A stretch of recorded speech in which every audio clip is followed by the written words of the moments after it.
प्रदर्शकम प्रेम भक्ति विनायकम शांति स्वस्ति विधायकम आचार्य प्रवरं नौमि।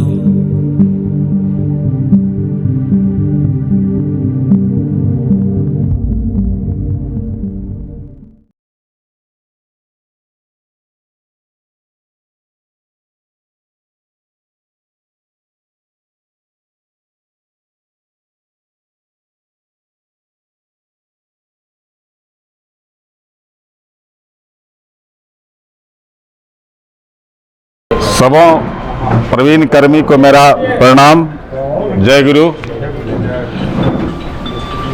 आप सभी भी ठाकुर जी की सेवक हैं, मैं भी ठाकुर जी का सेवक हूं। और हम लोग जिस साधना में अग्रसर हुए हैं उस साधना में हम लोग परम पूज्यपाद आचार्य देव के निर्देशन से, उनके निर्देशानुसार हम लोग श्री ठाकुर जी के पथ पर चलने का चेष्टा कर रहे हैं। इस कोरोना काल में परम पूज्यपाद श्री श्री दादा हर क्षण बिहार के हर जगह का खोज खबर लेते थे। हमारे पूज्यपाद श्री आचार्य देव भी समय समय पर हर कर्मी को मार्गदर्शन दिया करते थे, दूरभाष के माध्यम से या कम्युनिकेशन सेंटर के माध्यम से। उसी क्रम में 2020 के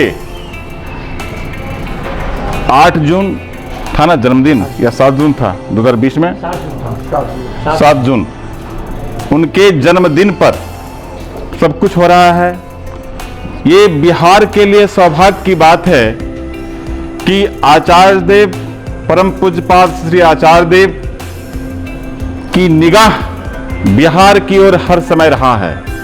उसी समय दोपहर में आचार्य देव हमारे श्रद्धेय शिवानंद प्रसाद यानी राजूदा जिसे हम लोग कहते हैं, उनको उन्होंने निर्देश दिया कि बिहार की कर्मी का एक ऑनलाइन बैठक होने के लिए।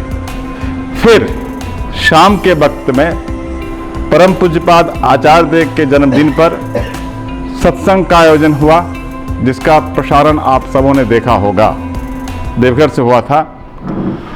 और सत्संग समाप्त हुआ और पूज्यपाद श्री आचार्य देव निकले और निकल करके जो नाट मंडप से उतरे, काली कान सुनो।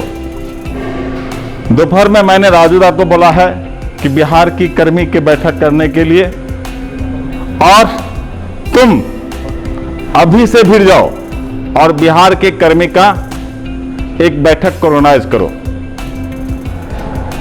आप सबों ने, श्री सरंदा को मैसेज आया देवघर से, गजेंद्र दा को भी मैसेज मैंने किया था टेलीफोन के माध्यम से, और सारे बिहार कर्मी एक जगह ऑनलाइन मीटिंग हुआ था, जिसमें परम पूजनीय श्री बिंकी दा ने आप सबों को, बिहार के कर्मी लोगों को, चाहे अधरजू हो, जाजक हो या एसपीआर हो, सबों को इतना देर कहीं नहीं हो बोले थे जितना देर परम पूजनीय बिंकी दा के मुख से आश्रय वचन सुने, कैसे कर्मी को चलना है और कैसे काम करना है। इसके बाद, इसके पूर्व में हमारे श्रद्धेय राजू भैया भी इतना देर कहीं नहीं बोले थे जितना देर बिहार वाले में बोले थे। उसका नट सेल में यह था कि हम लोग काम नहीं कर पा रहे हैं, उपयोजना केंद्र के माध्यम से हम लोग सब काम करेंगे, ऑनलाइन सत्संग करेंगे।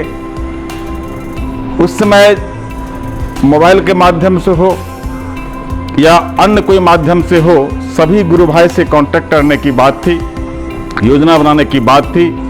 यह भी बात हुई थी कि एक दूसरे का हम लोग कंपैरिजन वर्क में नहीं करेंगे कि वह कर्मी इतना करते हैं, यह कर्मी इतना, इससे कोई बात नहीं। तो सीधा हमारा गंतव्य है श्री ठाकुर की ओर, सीधा गंतव्य श्री ठाकुर की ओर है।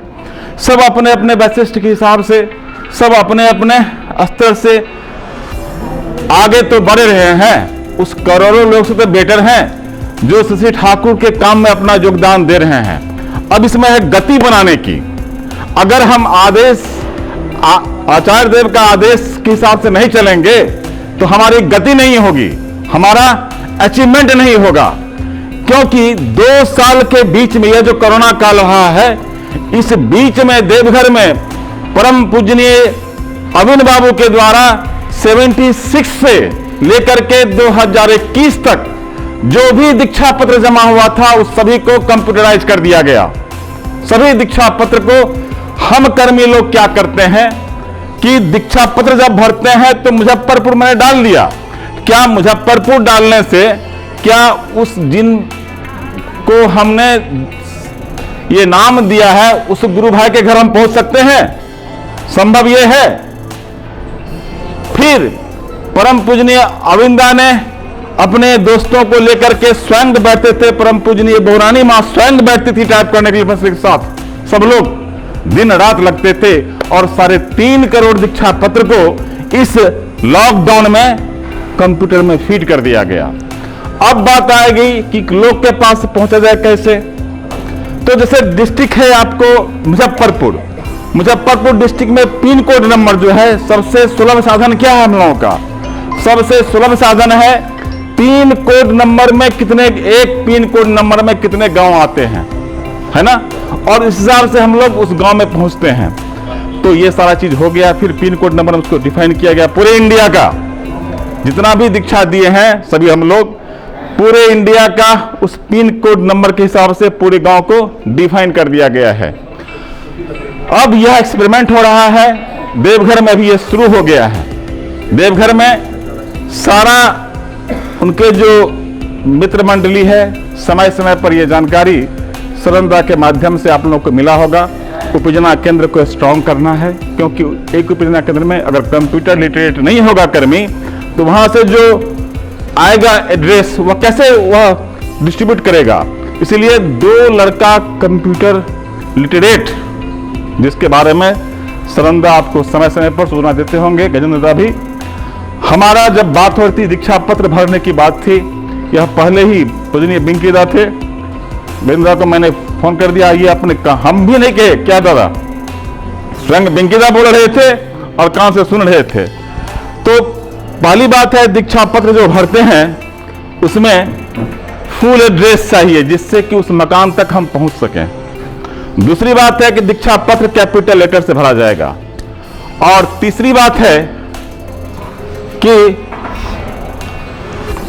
ये सारे उपजना केंद्र की जो बात थी, जिसके बारे में कई बार मीटिंग हुआ, अभी मीटिंग भी हो रहा है, तो आने वाला समय में मुजफ्फरपुर है, मुजफ्फरपुर में कितने वार्ड हैं टोटल?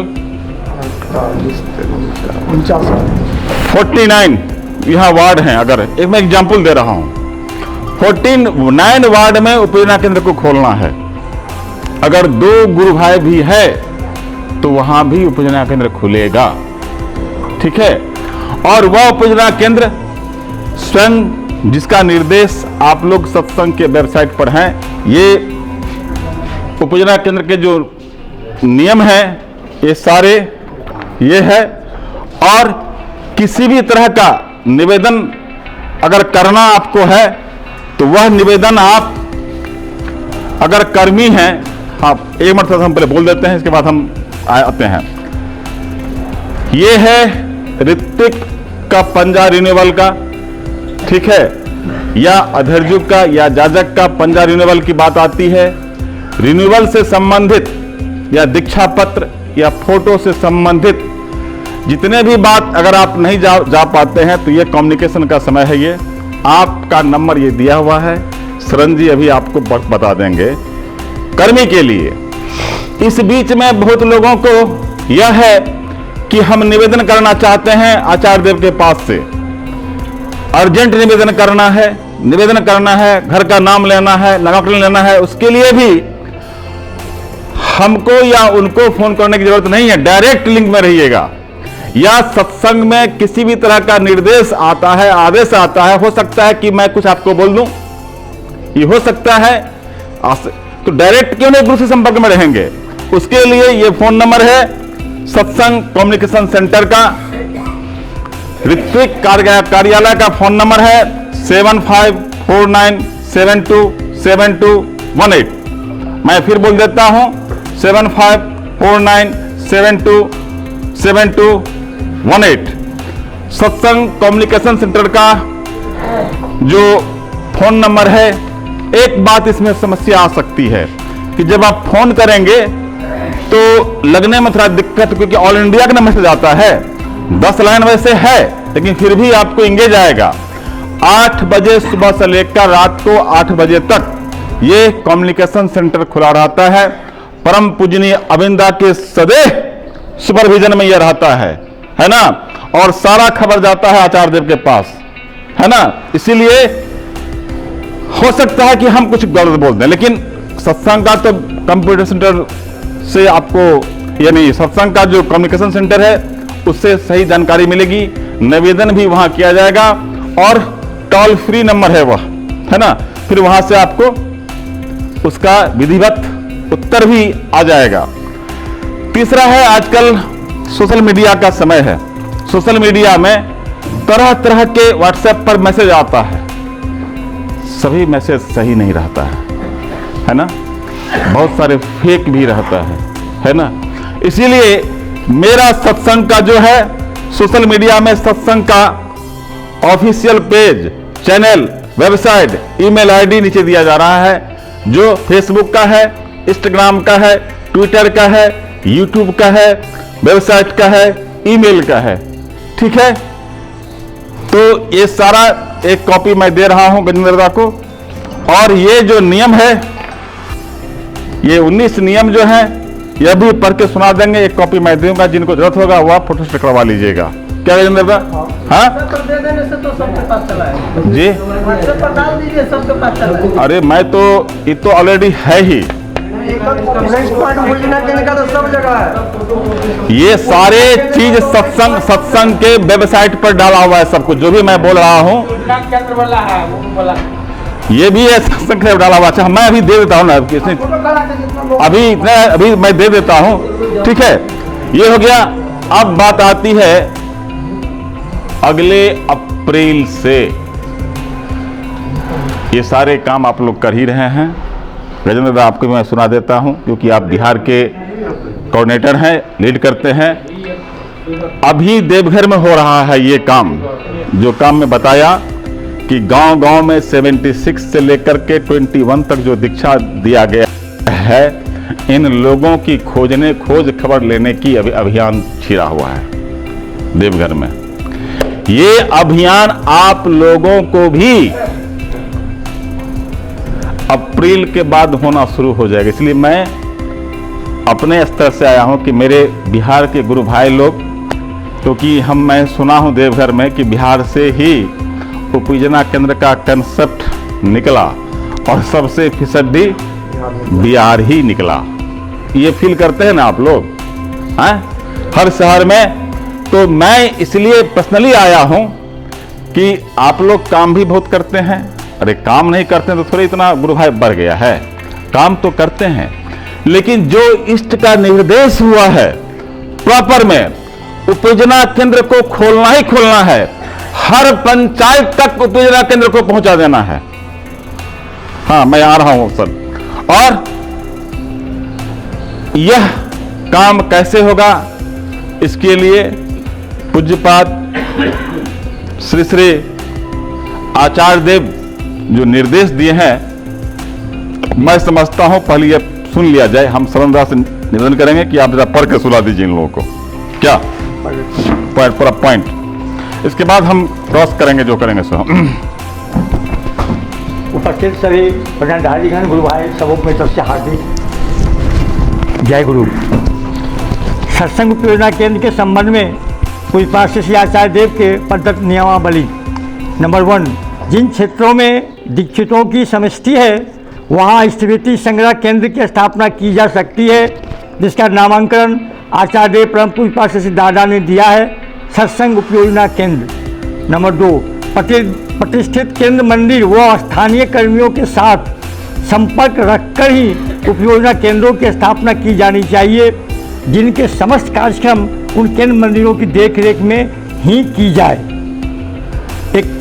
एक बड़ा क्वेश्चन है, कुछ लोग हमें फ़ोन से पूछे थे कि हम लोग अपने मन से उपयोजना केंद्र खोल रहे हैं। नहीं, जब कभी उपयोजना केंद्र खोलेंगे, वहाँ के स्थानीय जो भी मंदिर है उनसे कांटेक्ट में रहेंगे और अपना सब कुछ वहाँ जमा करेंगे। नंबर 3, यह केंद्र किसी निर्भरशील इष्ट भ्राता के घर, दुकान या दफ्तर में भी स्थापित की जा सकती है। संभवतः वह इष्ट भ्राता स्वतंत्रधारी ही हो तो अच्छा है। स्थिति सा कोई भी स्टार्ट मनुष्य का इष्ट सेवा और प्रत्याशी स्वतः स्वेच्छा अवदान होता है। इसीलिए उपयोजना केंद्रों में स्थिति अध्यादि लेते समय स्वतः स्वेच्छा के निर्देशन स्वरूप प्रत्येक बार हर एक अर्जदाता का हस्ताक्षर लेना वांछनीय है।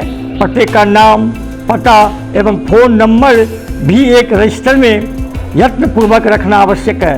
5, स्थिति के साथ यदि कोई स्वतः स्वेच्छा रूप से किसी केंद्र मंदिर के अकाउंट में अर्घ देना चाहे, उन अर्घदाता के पैन कार्ड का जिरॉक्स संग्रह करें। फिलॉसफी में यदि वह जिरॉक्स जमा न हो तो केंद्र मंदिर के अकाउंट में अर्घ जमा लेना असंभव है। 6, उपयोजना केंद्रों में संग्रह किया गया अर्घ निकटस्थ केंद्र या मंदिर में जमा करना होगा। वहाँ से ही विधि पूर्वक वह अर्घ फिलॉसफी में जमा किया जाएगा। नंबर 7, प्रति माह स्थिति जमा करते समय पूर्व माह की अर्घ प्रशस्ति उपयोजना केंद्र से हाथों हाथ दे देना पड़ेगा। नंबर 8, उपयोजना केंद्र के अंतर्गत क्षेत्रों में दीक्षितों की संख्या एवं नियमित स्थिति करने व 30वें दिन उसे जमा करने वालों की संख्या में उत्तरोत्तर वृद्धि करने की प्रचेष्टा करनी होगी। उपयोजना नंबर 9, उपयोजना केंद्रों में उस क्षेत्र के समस्त प्रतिनिधित्व अदर्जु याजक कर्मियों का फ़ोन नंबर रखना आवश्यक है।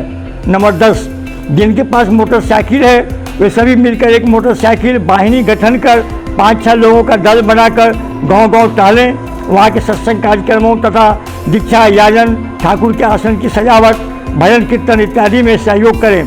नंबर 11, उपयोजना केंद्र जहाँ पर है वहाँ प्रति माह अंततः एक सत्संग एवं मातृ सम्मेलन का आयोजन करना उचित है। 12, जहाँ सत्संग होगा वहाँ किसी ऋत्विक या कर्मी की उपस्थिति अनिवार्य नहीं है। नंबर 13, जिन जगहों पर सत्संग होगा वहाँ कर्मीगण वक्तृता दे सकते हैं, पर स्थानीय गुरु भाइयों को ठाकुर संबंधित कुछ कहने के लिए प्रेरित करने से भी वे उद्बुद्ध होंगे। नंबर 14, उपयोजना केंद्र के निकटस्थ क्षेत्रों में मातृ सम्मेलन करने वाली माताएं भी दल का गठन करें। उन माताओं के दल को किसी गाड़ी, ऑटो या अन्य किसी वाहन की व्यवस्था कर दायित्व सहित उन जगहों पर ले जाया जाए जहां माताओं को एकत्रित किया जा सके।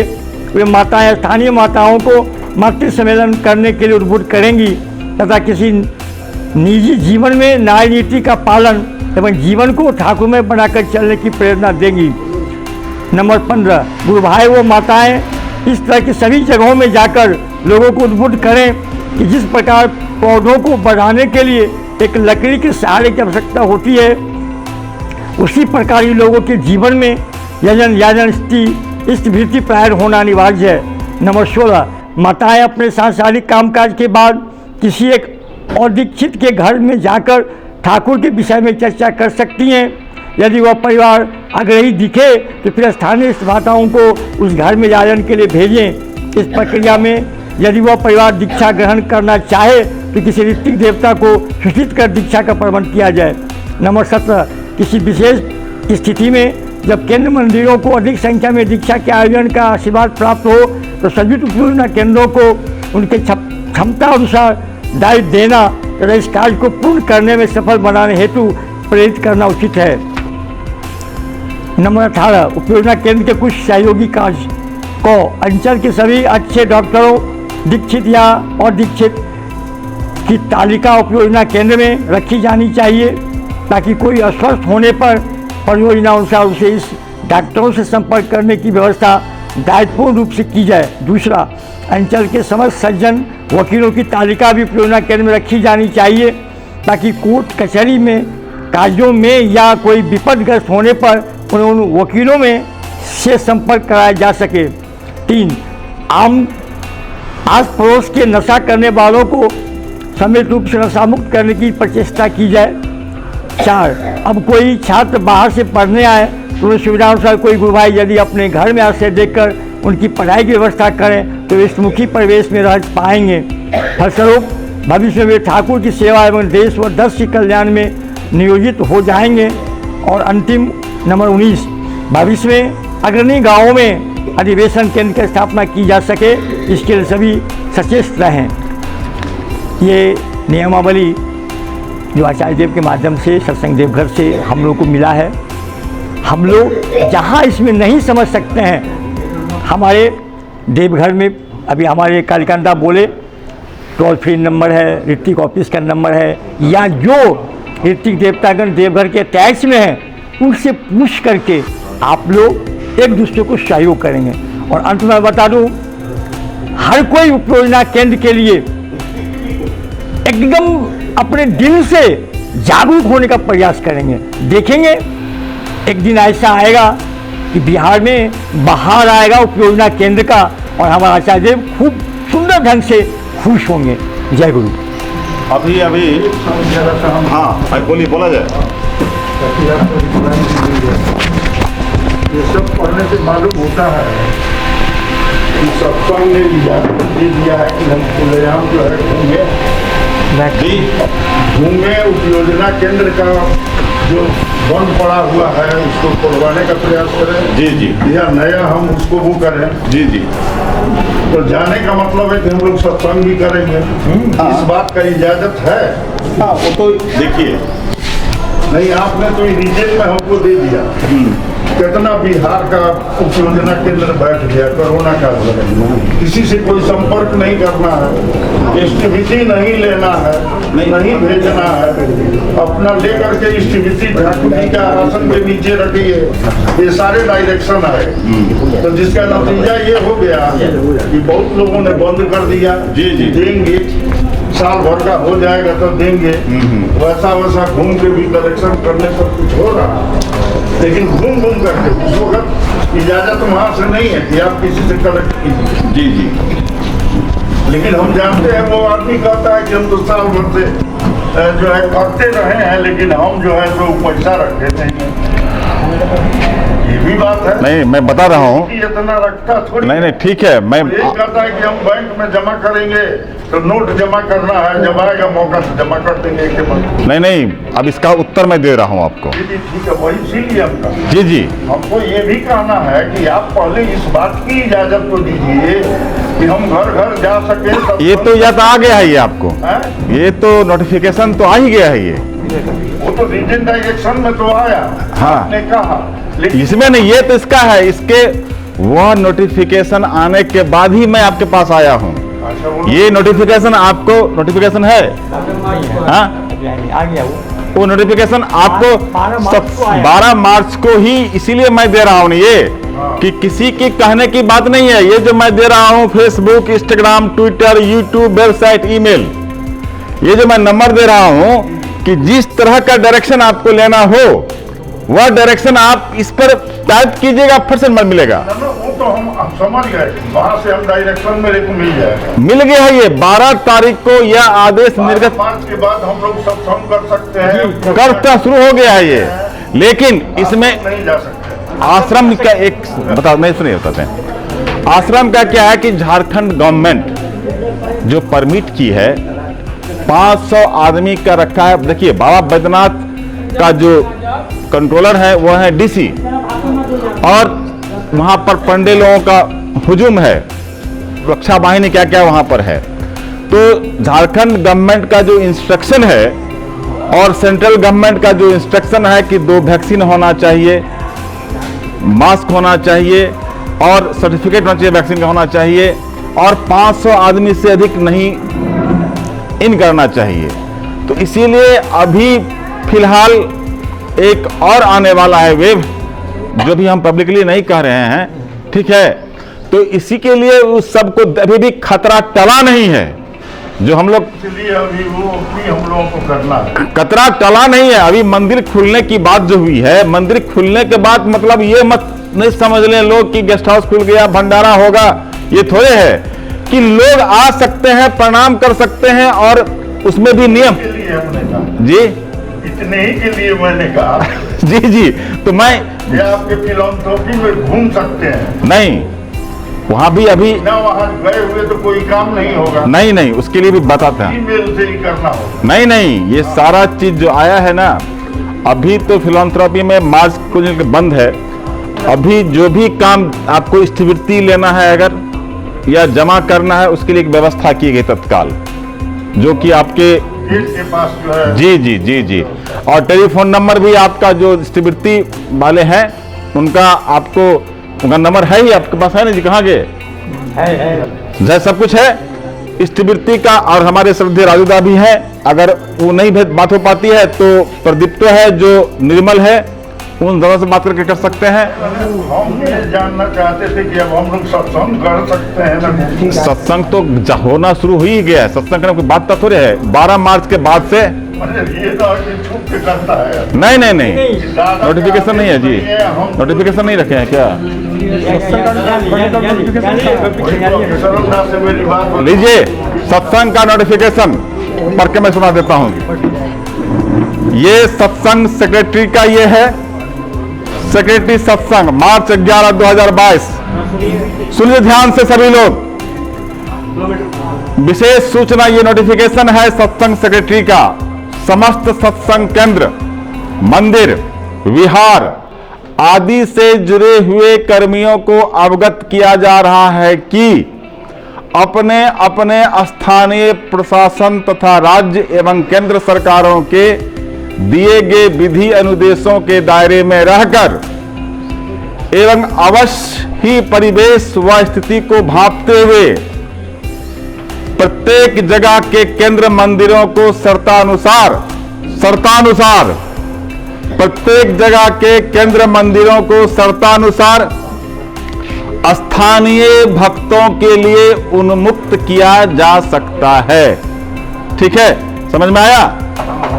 इसके बाद है धर्म स्थलों में जमघट के लिए जिन स्थानों में जितनी जनसंख्या का नियंत्रण अनुपात है या और भी जिन विधि अनुदेशों को मानना अनिवार्य है, उन सभी का यथार्थ रूप से परिपालन किया जाना आवश्यक है। जो निर्देश है गवर्नमेंट ऑफ इंडिया का, स्थानीय प्रशासन का, इसके उल्लंघन में नहीं जाना है। ये वैरी कर सकता है, बिहार का वैरी कर सकता है, आसाम का वैरी कर सकता है, झारखंड का वैरी कर सकता है। जैसे बिहार में फुल फ्री हो गया है, झारखंड में फुल फ्री नहीं हुआ है ना? ये दोनों में अंतर है। आपके बिहार में हर जगह फुल फ्री है, 100% फ्री है, वहां पर अभी भी 31 मार्च तक रिस्ट्रिक्शन है। इसके बाद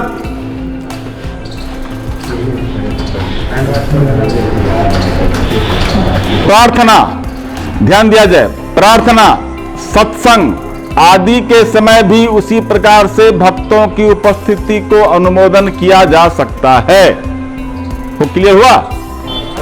यानी प्रार्थना, सत्संग आदि के समय भी उसी प्रकार से भक्तों की उपस्थिति को अनुमोदन किया जा सकता है। विशेष कारणों के अलावा केंद्र मंदिरों का अतिथिशाला या भंडारा, देखिए केंद्र मंदिर का गेस्ट हाउस और भंडारा सभी के लिए उन्मुक्त न करना ही वर्तमान में उचित है। ठीक है, ये निर्देश स्पष्ट है। यानी हमको क्या है उतना बोलना है, जो चीज है जो, ठीक है, ये आप लोग समझ गए। यानी पॉइंट से अब है विशेष ज्ञातव्य। केंद्र मंदिरों में प्रवेश करने के लिए देखा जाए, ये सबों के लिए ये है। ये मंदिर रांची वाले जो है, दरभंगा वाले जो है, सब सुन लीजिए ध्यान से। विशेष ज्ञातव्य, केंद्र मंदिरों में प्रवेश करने के लिए कम से कम 2 टीकाकरण संपूर्ण होना अनिवार्य है एवं प्रवेश द्वार में वैक्सीन सर्टिफिकेट जांचने का भी प्रबंध किया जाना चाहिए। मंदिर की बात मैं कह रहा हूं।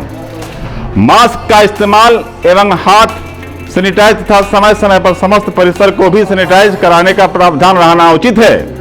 सभी विशेष रूप से ध्यान में रखें, संक्रमण की संभावना अभी भी संपूर्ण रूप से समाप्त नहीं हुई है, अतः सरकार एवं विशेषज्ञों के द्वारा दिए गए विधि नियम तथा अनुदेशों का पालन सभी के लिए एकांत ही अनिवार्य है। विशेष कारणवश इस सूचना को रद्द करके पुनः नई सूचना प्रकाशित होने पर उसी को मान्य किया जाना चाहिए। अगर विशेष कारण होता है तो देवघर के द्वारा जो नई सूचना आएगी इसको रद्द करके उस सूचना को ही फॉलो कीजिएगा। देवघर सत्संग आश्रम बंद रहेगा, स्ट्रिक्ट। देवघर सत्संग आश्रम वर्तमान में स्थानीय प्रशासनिक अभिनिषेधों के दायरे से मुक्त नहीं होने के कारण, मैंने कहा था ना कि स्थानीय जो एडमिनिस्ट्रेशन है, बाहरी भक्तों को आश्रम में प्रवेशाधिकार एवं दर्शन प्रणाम तथा अतिथिशाला में ठहरने और आनंद बाजार में प्रसाद ग्रहण की सुविधा प्राप्त करना किसी भी तरह संभव नहीं है। सेक्रेटरी सत्संग मार्च 11। ये नोटिफिकेशन है फेसबुक, ट्विटर, यूट्यूब, इंस्टाग्राम, इन सबों पर ये नोटिफिकेशन है, जिसका मैं अभी यहाँ किन किन जिलों के आदमी जरा एक बार हमको बोल दीजिएगा। समस्तीपुर एक, दूसरा वेस्ट चंपारण, वैशाली, 10 जिला यहाँ है ना। यहाँ जिला कितने हैं? 10 जिला है ना। तो एक आदमी जाइए कोई से आदमी से इसको करा लीजिए फोटो स्टेट। मेरे पास ये 4 कॉपी है, गजेंद्र बाबू को मैं दे रहा हूँ, इनसे आप सब ले लीजिएगा, ठीक है। ये क्योंकि मेरे पास और कॉपी नहीं है, क्योंकि मुझे और भी आपको चाहिए, क्योंकि मुझे और भी जगह जाना है और मैं क्षमा चाहता हूँ कि मैं हर डिस्ट्रिक्ट नहीं जा पाया। गुरु का आदेश है कि हमारा गुरु का आदेश है, हमको करना है, किसी पर डिपेंड नहीं होना है। तो जैसे मैं अपने स्तर से आप सबों के पास यह संदेश लेकर के आया हूं, मेरा नम्र निवेदन आप लोगों से है, आप लोग भी अपने जिले में जो भी ठाकुर जी के शिष्य हैं, हमारे गुरु भाई हैं, गुरु बहन हैं, गुरु माँ हैं, सबों के सामने आप जो उपपूजना केंद्र चलाते हैं उनको एक एक कॉपी दे देंगे और उन्हें यानी प्रेरणा देंगे कि वह भी इस, क्योंकि यह काम अकेले बस की बात नहीं है, ये मेरे बस की बात नहीं है कि मैं फॉलो करने का अनुरोध करना है। हाँ, उसे जादन करना है कि क्योंकि जब तक हम लोग जब तक संगठित नहीं होंगे, सुंदर नहीं होंगे, और पहले हम लोग दीक्षा करते हैं, पहले जो अभी दीक्षा हो चुका है उस पर तो पहले काम करें। अभी तो ना मास नहीं जा रहे हैं ना। 2 साल का समय को हम लोगों ने कितना उपयोग किया, यानी ऑनलाइन सत्संग के माध्यम से, लेकिन इसको धरातल पर लाने के लिए एक समय ऐसा आएगा। अभी दरभंगा में गया था, तारकेश्वर दा जो अभियान चलाए हैं, तो ये गजेंद्र दा था, बोल सकते हैं क्या क्या अभियान है। अब मैं हमारे बिहार के प्रभारी महोदय हैं, उनसे मैं अनुरोध करूंगा कि मेरा यह प्रार्थना, मेरा यह निवेदन बिहार के जन जन तक आप सबों पहुंचाने की कृपा करेंगे। जय गुरु। अब गजेंद्र दा। दादा, स्टेबिलिटी जो जा रहा है और जो प्रस्वस्ति लाने के लिए वहाँ जाना पड़ेगा, 1 महीना का तो भेजा गया है, बाकी का कैसे आएगा? जाना पड़ेगा। अभी एक बात मैंने पूजनीय बिंकीदास से कहा था और मैं देखता भी वहां हूं, जिन उपयोजना केंद्र में शिविरती लेते हैं, यह भी लोगों को समझा दीजिएगा, यह सेवा मूलक कीजिए, सेवा का कीजिए, है ना। तो जब स्थिवृत्ति डाकिया का काम हम करते हैं, ठाकुर जी का स्थिवृत्ति लेते हैं, आप जो ठाकुर जी की स्थिवृत्ति लेते हैं उसको ठाकुर जी का बदले आप देते क्या हैं, वो भी तो देना होगा आपको। तो स्वतः निज्ञा आपको पहुंचाना है, और मंदिर का काम है कि देवघर से लेकर आना है। तो पूजना केंद्र मंदिर पर पैसा बनाएगा कि मेरा स्मृति अभी तक नहीं आया है, और मंदिर का काम है देवघर में पैसा बनाना। अकाउंट से अलग चीज है। हम देखते हैं कि बंगाल का लोग सब चना खा करके पीछे पड़ा रहता है और तब फाइल निकलवाता है, आपको पकड़ करके हो साम दाम दंड भेद नीति से अर्थ निकलवाना, ये आपकी जिम्मेदारी है। पैसा लगा तब ना काम करेगा, ठीक है। तो जो नियम है कि जानते ही हैं दादा। जय गुरु। बोलिए। सर्वप्रथम मैं मुजफ्फरपुर सत्संग विहार की ओर से इस प्रांगण में आए हुए सभी कवि वृंद को मैं अपनी ओर से परमदास ठाकुर जी के चरणों में प्रार्थना करता हूँ कि सभी स्वस्थ रहें, सभी दीर्घायु हों और पूरे उत्साह के साथ, लगन के साथ ठाकुर जी के काम में हम लोग लगे। कहने का अर्थ जो हमारे कालिकांत आए हैं, यह है ईश्वर से है आई पुकार, क्योंकि देवघर से आए हैं। ईश्वर से है आई पुकार, उनके कार्य में तेरी संगति, योगदान देकर धन्य हो तुम, दूर होगी दलित दुर्गति। दूसरे के लिए हम नहीं करेंगे, जो भी इसका काम करेंगे अपने लिए करेंगे। अगर हमको अपनी दुर्गति को भगाना है, अगर हमको जीवन में स्वस्थ रहना है, अगर हमको जीवन में इस प्राणता लानी है और ईश्वरीय तत्व को अपने अंदर में जगाना है, तो काम के अलावा दूसरा कोई उपाय नहीं है। ठाकुर जी कहते हैं कि नाम करते करते करते आदमी हो जाएगा निथर, मतलब कोई काम का नहीं रह जाएगा। मतलब नाम के साथ चाहिए काम। एक मिनट, नाम के साथ चाहिए काम। तो जब तक नाम भी अगर हम नहीं जपते तो अंदर में भाव नहीं जगेगा। जब भाव हमारे अंदर आ जाएगा तो उसको एक्सप्रेस करना, वो ये काम। इसलिए यजन छाड़ा याजन और दूध छाड़ा माखन।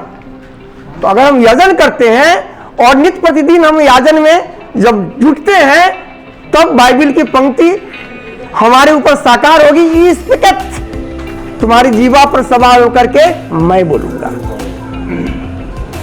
ठाकुर जी लिखते हैं, ठाकुर जी कहते हैं कि मात्र 12 मछुआरे ईसा मसीह के, जो कि लिखे पढ़े लिखे नहीं थे, सारी दुनिया को हिला दिया।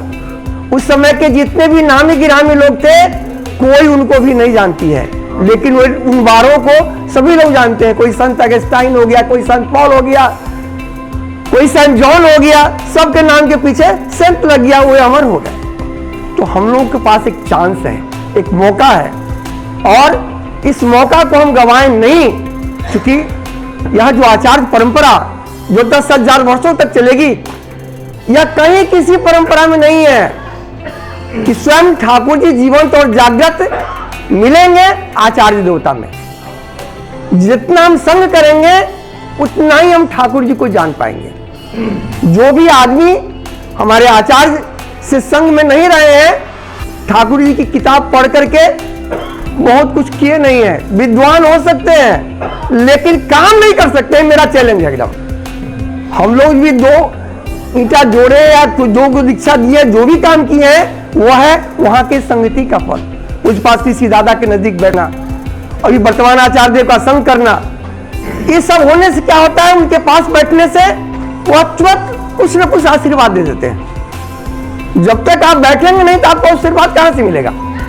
जैसे आशीर्वाद मिलता है आप उस काम में लग जाते हैं। जो आशीर्वाद देने वाले हैं वो काम पहले से करके रखते हैं, और आपको थोड़ा सा हाथ पांव चलाना है। जैसे हाथ पांव चलाते हैं आपको सफलता मिलनी शुरू होती है। तो कहने का अर्थ है, जैसे जैसे आप सफल होने लगते हैं आपका उत्साह बढ़ने लगता है।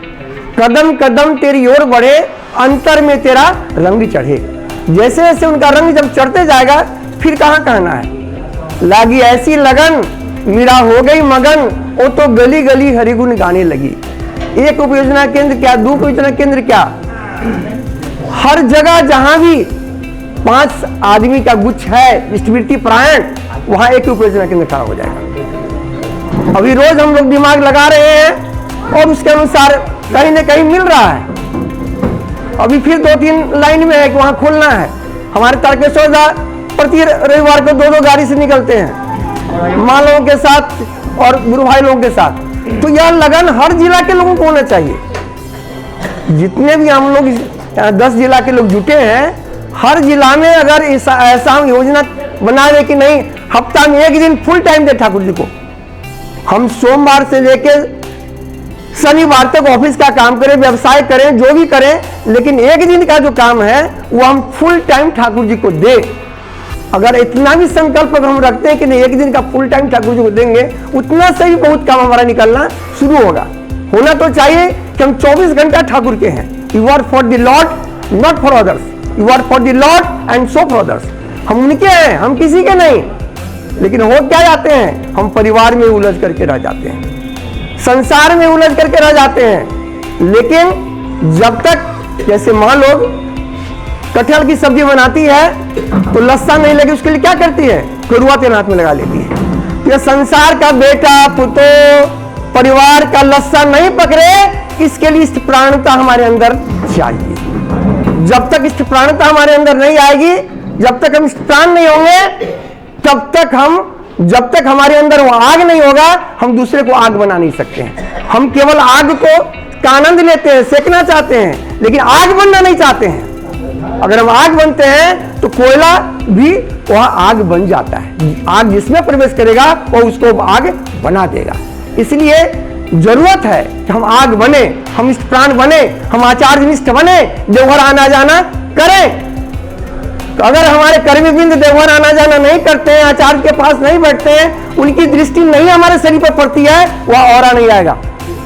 जब तक वह ऑरा नहीं आएगा तो निगेटिव मैन के को हम जाजन करने जाएंगे तो उसका निगेटिव का ऑरा ज्यादा पावरफुल होगा, तो हम डाउन हो जाएंगे और हम याजन नहीं कर सकेंगे। तो हमारा ऑरा इतना अधिक होना चाहिए स्ट्रॉन्ग कि निगेटिविटी उसकी खत्म हो जाए और नो निगेटिव हमारे जीवन में होना चाहिए। जब तक नो निगेटिव हमारे जीवन में नहीं आता है तब तक हम इसके काम को नहीं कर सकते हैं। हम लोगों का बड़ाई की बात नहीं है। अभी जो वर्तमान आचार्य हैं उनका संग 1996 से ही है और उस समय से यही 2 वर्ड बोलते थे, नो निगेटिव। यही 2 वर्ड था, नो निगेटिव। और यही कारण है कि स्कूल की नौकरी करते हुए कोई भी शनिवार को मुजफ्फरपुर में हम नहीं रहते थे। कभी टाटा तो कभी धनबाद तो कितना बार गए इसकी सीमा नहीं है। और करते करते उनका आशीर्वाद मिला, उनको खुश किए। कहने का अर्थ है हमारे जीवन का जो उद्देश्य है वह आचार्य जो को खुश करना। चूंकि अभी तक आसमानी भगवान की हम पूजा करते आए हैं, लेकिन उस आसमानी भगवान से हमारे अंदर कोई सुधार नहीं हुआ है। लेकिन जब तक हम आचार्य निष्ठ नहीं होंगे, फिर पूरा आचार्य निष्ठ हुआ, इसलिए हजारों उपयोजना केंद्र खोला और पूरे ठाकुर परिवार के वहां के चीफ मिनिस्टर स्टेट गेस्ट बना के विप्लव ले गए। तो हमारे यहाँ एक मिनिस्टर को भी सही ढंग से हम लोग कुछ नहीं कन्विंस कर पाते हैं, इसीलिए कि हमारे पास वो जन समुदाय का सैलाब नहीं है।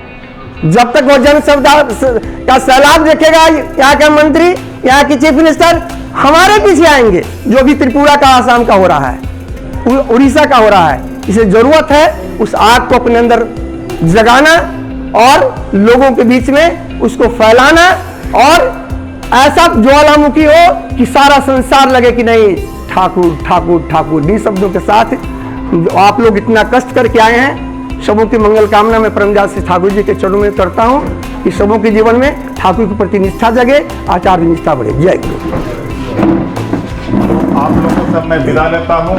ये निर्देश नियमावली जो है ये सारे श्री गजेंद्र दा को समर्पित करता हूँ और डायरेक्ट कैसे बात करेंगे सब बात हो गई है, इसमें कोई कन्फ्यूजन नहीं है।